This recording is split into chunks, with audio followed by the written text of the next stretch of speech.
Dans les médias, il est courant de voir l'histoire de telle personne qui a quitté son job pour élever des chèvres dans le Larzac ou de tel autre qui s'est reconverti dans la céramique après une brillante carrière dans la banque. Alors ces histoires nous touchent car elles révèlent la perte de sens au travail et le manque de tâches vraiment épanouissantes qui existent dans beaucoup d'entreprises. Pourtant, face à cela, vous êtes bien plus nombreux à vouloir simplement changer de poste au sein de vos entreprises sans forcément en partir. Que ce soit à cause de la bonne ambiance de votre boîte ou de la présence de collègues que vous appréciez beaucoup. Mais si c'est votre cas, vous avez dû vous rendre compte que ce n'est pas si facile. Souvent, on ne sait pas bien comment aborder les choses. On a peur de mal présenter sa demande et d'un possible refus. Alors on préfère attendre patiemment que le changement vienne d'en haut comme une récompense ou que l'opportunité se présente d'elle-même. Et il est finalement rare qu'elle se présente d'elle-même.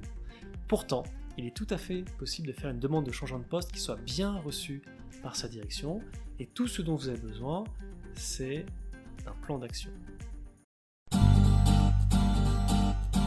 La réaction naturelle lorsque l'on fait une demande de changement de poste, c'est de se poser 1000 questions. Dois-je faire ma demande maintenant? Que dois-je dire pour faire cette demande? Comment le dire? Comment réagir s'il me pose une question piège? Vais-je réussir à le convaincre?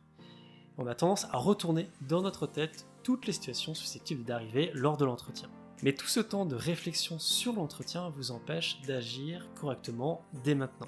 Car votre entretien est en réalité la dernière étape d'un ensemble d'actions à réaliser. Et précisément de 4 types d'actions qui peuvent prendre du temps et qui sont pourtant déterminantes pour la réussite de votre demande de changement de poste. Alors première action, prenez le temps d'avoir une idée claire du poste que vous demandez. C'est-à-dire faites le point sur vos forces et vos faiblesses, ce qui vous plaît et ce qui ne vous plaît pas, et demandez-vous quel poste pourrait vous permettre de faire des tâches à la fois utiles pour l'entreprise et dans lesquelles vous pourriez prendre du plaisir. Si ce poste n'existe pas, voyez s'il est possible de le créer. Si besoin, allez interroger vos collègues pour voir s'il existe des besoins non remplis dans l'entreprise et faites une petite enquête. Action numéro 2, acquérez en avance les compétences pour être capable de tenir ce poste. Alors vous avez sûrement des facilités pour ce nouveau poste, mais il n'empêche qu'il y a également des choses que vous ne maîtrisez pas encore, des choses sur lesquelles vous devrez vous former, c'est-à-dire du temps et de l'argent pour votre entreprise. Et ça peut être un point désavantageux pour votre demande. Donc plus vous pouvez vous former en avance, plus la transition pourra se faire facilement et plus votre demande sera recevable. Donc pour ça, allez voir en ligne s'il existe des formations qui pourraient vous aider, allez interroger des personnes qui font déjà ce que vous voulez faire et trouvez un moyen de vous entraîner. Action numéro 3, travaillez votre légitimité.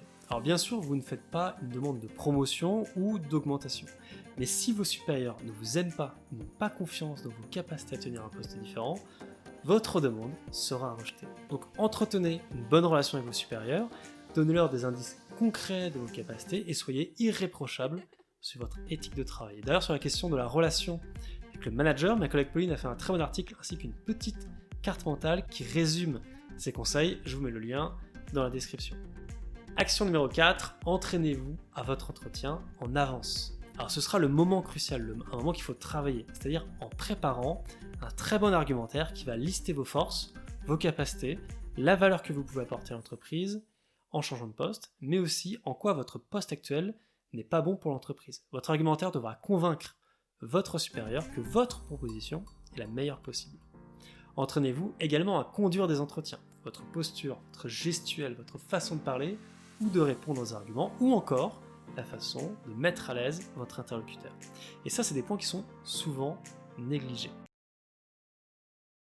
Alors ça fait beaucoup de choses à travailler, c'est sûr, mais si vous voulez pouvoir changer de poste tout en restant dans votre entreprise, eh bien, il va falloir travailler un petit peu. Voilà, c'est tout pour cette petite vidéo. J'espère qu'elle vous a plu, j'espère que ça va vous aider. Si vous n'êtes pas d'accord avec tout ce que j'ai raconté ou si vous voulez rajouter des choses, n'hésitez pas à me mettre un commentaire. En plus, ça va aider ma chaîne à mieux se référencer. Et puis, mettez-moi un petit like ou pas si vous n'avez pas aimé. Et sur ce, moi je vous dis à bientôt.